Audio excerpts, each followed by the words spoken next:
Next on Worcester News Tonight, police are investigating a possible case of hoarding. More than 24 cats are reduced from a city apartment. And on the eve of Election Day, candidates make a last push for votes in Worcester.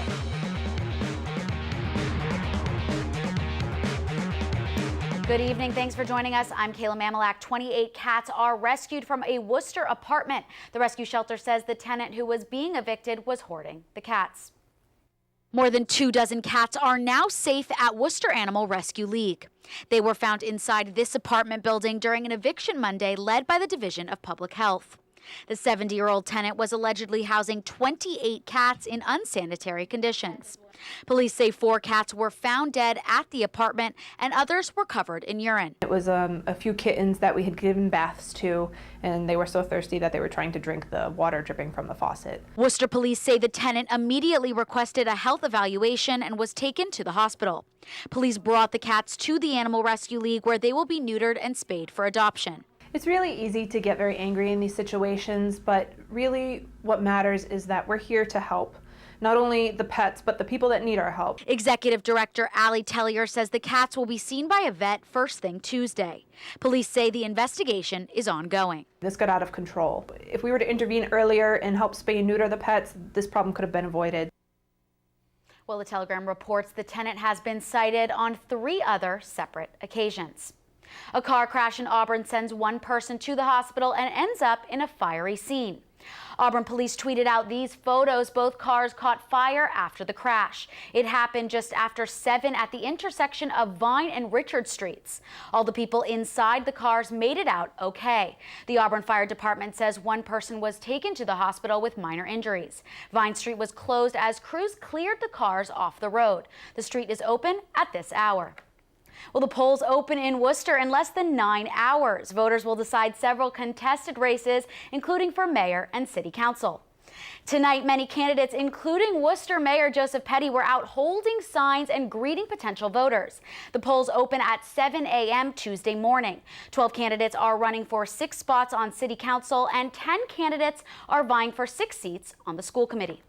Well, all the candidates in the crowded field are making their final push for votes. Many are hoping a bigger turnout will help their chances. Olivia Lemon has the details. We're really focusing on all the communities, but specifically, where folks vote most often. We're definitely going to saturate those areas. At-large candidate Christian King is getting ready for Tuesday's general election. He spent the day Monday making final phone calls to voters and getting signs ready for Tuesday. King says even though the voter turnout was low for preliminary elections, he thinks Tuesday's turnout will be high. In this particular election, we've certainly, made some gains since the preliminary election for our campaign, and it's citywide. The city clerk's department has received a number of requests for absentee ballots. I think it's been close to 1,000, and hopefully that will be a predictor of a high voter turnout for those who are going to be actually showing up at the voting booth tomorrow. At-large candidate Matt Wally says voters he spoke with seem to be waiting until the last minute to make their final decisions. We're going to have great weather, so hopefully we have a lot of people coming out tomorrow in Worcester voting because it's their right, it's their privilege. It's hard to predict, but I would hope that we get close to 20%. That would be a great progress from the preliminary, and certainly would be a solid number. If we could beat 20%, that would be even better. Incumbent Mo Bergman says in 2013, voter turnout was about 15%. He's hoping this year will be even higher. Exercise your right in principle in the democratic process and go out and vote. It's going to be a great day. Just really like to see a lot of people come out and vote. Get your voice heard tomorrow. At-large candidate Robert Sargent says it's been a great campaign. He hopes there will be a lot of people out voting on Tuesday. Really am rooting for the city. I want to make a difference, and I want to help the city change for the better in the future. Olivia Lemon, Worcester News Tonight. Thanks, Olivia. Well, in Leicester, police have recovered 2 stolen backpacks containing laptops and other electronics. Police say the bags were stolen from UMass Amherst. Leicester police were able to locate the suspect and stolen items after receiving information. The suspect is set to be summoned into court on multiple counts of receiving stolen property. Worcester police are asking for the public's help in identifying 4 subjects who say they robbed a mini-mart last night. The incident took place around 8 p.m. at the Edgemere Mini-Mart on Hutton Street. According to the female victim, the 4 suspects entered the store wearing masks and dark clothing. One of the suspects showed a knife and made several stabbing motions to the clerk. The suspects made off with an undisclosed amount of cash and cigarettes before fleeing towards Grafton Street. In Grafton, police are investigating a scam. It recently took place in town, according to police. The suspects were going door to door selling raffle tickets like the one you see here, telling people the money benefited Grafton lacrosse. The tickets were sold in the Millbury Street and Pleasant Street areas in Grafton. If you purchased any of these tickets, you're asked to contact Grafton Police. Well, it opened with bright lights and fireworks this weekend. The Kenneth Burns Memorial Bridge project is being celebrated as a success. Today, Brittany Schaefer checked out the new features of this Shrewsbury and Worcester landmark. Sunday marked the opening of the Kenneth F. Burns Memorial Bridge. I spoke with local residents to see their response in the connection between Shrewsbury and Worcester. I think this bridge is beautiful. I think we can have a lot of activities here, like people can see the water, people can explore everything. Traffic moves smoothly over the Burns Memorial Bridge Monday. The roadway is renovated and the 870-foot bridge has larger sidewalks and new designated bike paths. I think it's really organized. There's a bigger sidewalk and there's bike riding, which makes it safer. The bridge was built with safety in mind, but also has features such as harp-like sails and lighting that changes color. Frederick Geddes believes it has more to offer than before.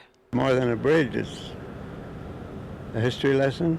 Want to go across and read all the signs on it. The bridge is named after the late Kenneth F. Burns. Signs along the bridge tell the story of the Shrewsbury police chief, coach, and oarsman. On another positive note, the bridge came $5 million under the $110 million budget. Brittany Schaefer, Worcester News Tonight. Well, a fire forces employees at Worcester's Table Talk Pies to evacuate Monday morning. Firefighters were able to knock down a small fire at the factory in a short amount of time. The cause is under investigation, but firefighters say the fire was contained to a chimney coming from an oven in the facility. Well, a local guy was part of the royal celebration last night. Pitcher and former Worcester Vogue star Tim Collins spent most of the season injured, reserve, but the Worcester native still has fans in his hometown. Our Andy Madison has more. Inside corner, the Royals! Winning the World Series is every baseball player's dream. And right now, one of Worcester's own is living it. Pretty thrilling for all of us. Very happy for Tim Collins. He's worked hard for everything he's gotten. Pitcher Tim Collins is in his 4th year with the now world champion Kansas City Royals, a career that started at Worcester Tech High School. Collins, the lefty, rearing back and firing. Here's a look at Collins pitching a no-hitter against Auburn in the district championship. His last 2 years he pitched for me, he put up numbers that I've never seen high school kids put up. When he wasn't on the mound, Collins spent his time training at CRESSEY Sports Performance in Hudson. He's kind of a legendary client in the sense that he's put in some cases, more hours here than some of our employees. A few of Collins's jerseys are prominently displayed. The staff know him well and have been following his career every step of the way. Collins pitched in the World Series last year, but wasn't able to do so this year because of an injury. Landing on the Royals has given Collins a bright future.